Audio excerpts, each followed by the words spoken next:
Fala aí, meu amigo, fala minha amiga. Vamos falar de um assunto bem interessante aqui? Vamos lá. Nesse bloco, nesse módulo especificamente, nós vamos tratar sobre governança, governabilidade e accountability. São conceitos simples. De forma objetiva, nós iremos falar sobre esses assuntos. E o que nós colocarmos aqui, você pode partir direto para a resolução das questões, porque assim vai ser cobrado na sua prova.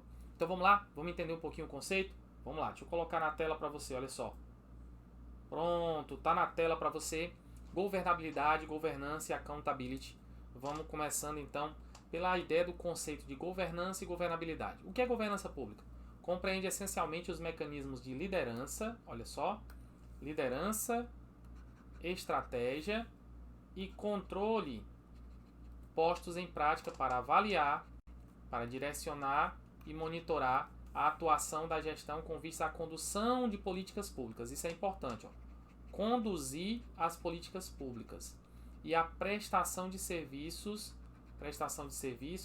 de interesse da sociedade. Em outras palavras, quando falamos de governança, nós devemos lembrar que governança nada mais é do que a capacidade administrativa. Como assim capacidade administrativa, professor? É a mesma coisa de capacidade técnica. É a capacidade de conduzir as políticas, de prestar os serviços. Lembra do famoso PODC da administração geral? Sim, professor. Planejar, organizar, dirigir e controlar. Pois é. A administração pública também tem o seu PODC. Ela planeja, organiza, dirige e controla e ela faz uma retroalimentação. Ela volta a planejar, organizar, dirigir e controlar. Isso nada mais é do que o uso, ou melhor, o uso da governança pública. Então, quando falar em governança, você vai lembrar capacidade administrativa, capacidade técnica. Já a governabilidade diz respeito às condições de legalidade de um determinado governo para atentar às transformações necessárias. Nele está envolvido o sistema político, a forma de governo, as relações entre os poderes, o sistema de intermediação de interesses, ou seja, a regra do jogo. Aqui, governabilidade, portanto, diz respeito à ideia da capacidade política. Então, se eu digo que alguém tem capacidade política, eu digo que esse alguém ele tem governabilidade. Então, capacidade política, borrachinha, capacidade política, eu digo que ele tem governabilidade. Então, de forma clara, objetiva, é você entender. Governabilidade é capacidade política, governança é capacidade administrativa técnica. Fazer acontecer, gerir da melhor forma, administrar, fazer acontecer a política pública, atender a necessidade do cidadão, governança. Jogo político, envolvimento entre os poderes, poder executivo ele depende do legislativo, legislativo do judiciário, judiciário executivo. Existe ali um sistema de freios e contrapesos, governabilidade. Então, governabilidade está ligada à ideia da capacidade política, enquanto governança está ligado à ideia de fazer acontecer, está ligado à ideia administrativa, tá? Bom, segundo Pedray, ele diz, né, Plano Diretor de Reforma do Aparelhamento do Estado, pretende-se reforçar a governança. Naquela época esse era o pensamento. Reforçar o quê? Reforçar a capacidade técnica. Capacidade administrativa. Por quê? Porque a gente estava querendo sair da burocracia. Você lembra que o Plano Diretor de Reforma do Aparelhamento do Estado foi ele que trouxe o gerencialismo. Então eu queria administrar de melhor forma. Eu queria fazer o PODC acontecer.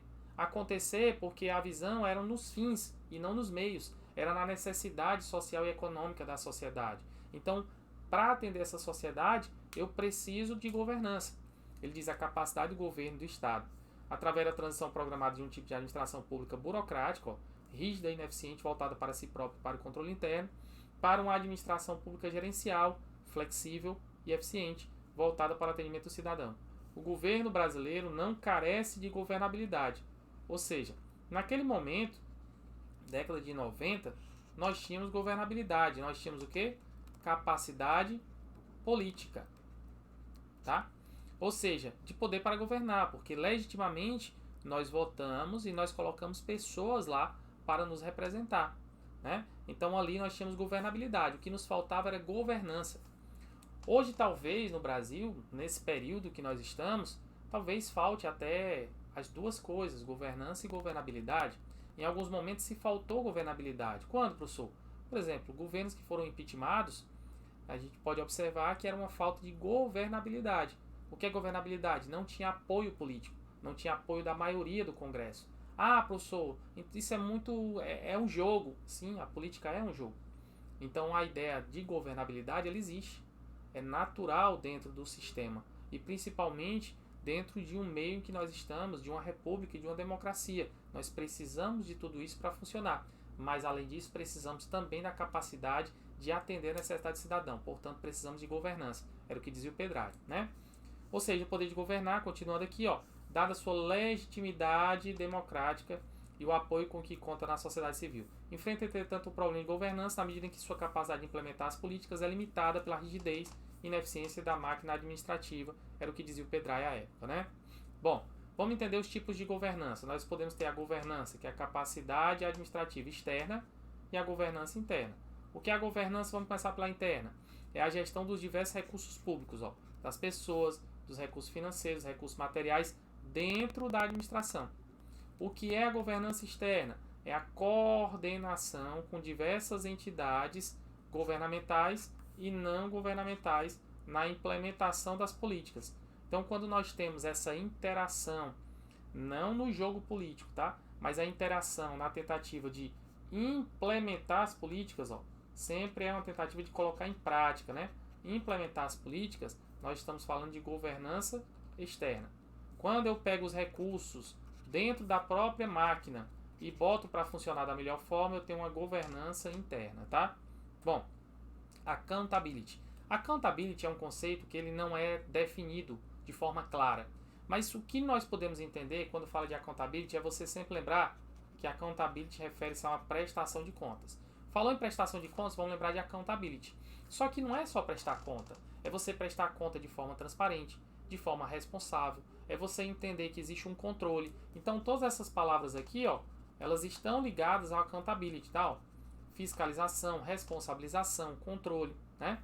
Portanto, a accountability representa mecanismos e procedimentos que induzem os dirigentes, olha só, governamentais à prestação de contas. O que nós podemos entender desse desenho? Veja, se eu fizer um PODC legalzinho aqui, ó, se eu fizer um PODC bonitinho aqui, um planejar, organizar, dirigir e controlar, ou seja, se eu fizer a capacidade administrativa bonitinha, eu estou criando uma estratégia para uma boa gestão, ok? Se eu tenho uma boa gestão, joia, eu posso prestar melhor as contas. Eu vou prestar as contas com melhor controle, com a fiscalização eficiente, com maior responsabilização. Então a ideia é que a governança ela está intimamente ligada com a ideia de boa gestão. E essa ideia da governança, a sua estratégia, ela consequentemente traz uma melhor prestação de contas, ou seja, a melhor estratégia, o melhor uso dos recursos que você tem, sejam internos ou externos, na governança, te dá uma melhor prestação de contas, faz com que a accountability ela flua da melhor forma possível. E aí precisamos entender os tipos de accountability. Quais são os tipos, professor? Eu tenho a accountability horizontal, que é a accountability horizontal é aquela que acontece no mesmo plano. Então, se ela acontece no mesmo plano, é aquela que acontece de um poder ou órgão fiscalizando o outro. Ó. Então, o poder judiciário fiscalizando o poder executivo, o poder legislativo fiscalizando o executivo fiscalizando o outro poder, enfim. Quando um poder começa a fiscalizar o outro, isso é accountability horizontal. Por isso que quando falamos das contas públicas, tudo é colocado dentro de uma peça só. Por quê? Porque no final vai haver um controle. E esse controle vai fazer com que todo mundo ande juntinho. Ó. Se anda juntinho, acaba havendo uma fiscalização de todos por todos. Então, a fiscalização no sentido de ter uma accountability, uma prestação de contas horizontal, um cobrando do outro de forma igualitária. Mas eu posso ter a accountability vertical. São aqueles em que a população ela exerce sobre os políticos certas cobranças, geralmente através do voto e da ação popular, é a accountability vertical. Vertical por quê? Porque as pessoas que estão embaixo cobram de quem está em cima, ó. Cobra de quem está em cima, então é vertical, não é no mesmo nível, não é horizontal. Lembra que é horizontal, mesmos poderes, né? E aqui, mesmos poderes não, desculpe, poderes no mesmo âmbito, no mesmo nível, né? Por isso nós chamamos de horizontal. Já a vertical é a população cobrando de quem está lá no poder. Se sabemos que existe a supremacia do poder público sobre o particular, agora o particular ele cobra desse poder público. E temos a contabilidade societal, que parece a vertical, é uma vertical, mas é uma vertical que é exercida através de ONGs, de sindicatos, de associações, tá? Exatamente na cobrança do poder público, ela acaba exercendo uma pressão legítima, sobre a administração pública, e isso é muito importante para o desenvolvimento da melhor prestação de contas possível dessa administração pública. Bom, basicamente é isso que nós tínhamos para trazer até você. Com essas informações, com certeza você pode partir para a resolução de questões e garantir lá seus pontos em governança, governabilidade e accountability. Muito obrigado pela atenção, forte abraço, nos vemos numa próxima ocasião.